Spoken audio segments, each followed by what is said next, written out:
Lumang-luma na nga ang dati kong wallet mga mare. Kaya gusto ko na siyang pahingahin kasi sobrang tagal na to sa akin. Dali-dali nga po nag-check out mga mare dahil meron ako nakita bagong wallet dito sa TikTok shop. Ito nga pala yung si Gloca. Ito yung wallet na sobrang ganda at sobrang elegant mga mare.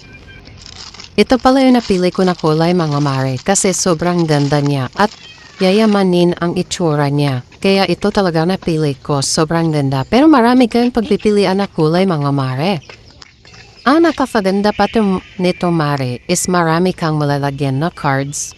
Pwede ka rin maglagay ng bills at pwede ka rin maglagay ng coins dito mga mare. At pwede rin yung mga laminated na ID mo. O diba, saan ka pa? Dito pa na bumili mare sa si Gloca mga mare. It's only 193.80 pesos lang, 'di ba? Saan ka makakahanap ng 100 plus na wallet na sobrang yayamanin ang itsura mga mare? So saan ka pa mare? Buy na, bumili ka na ngayon din. Hindi ka talaga magsisisi na binili mo to mga mare. Super ganda. At yung keychain niya maganda mare. Hindi yan free ha. Binili ko rin po yun. Yun lang po. Bye!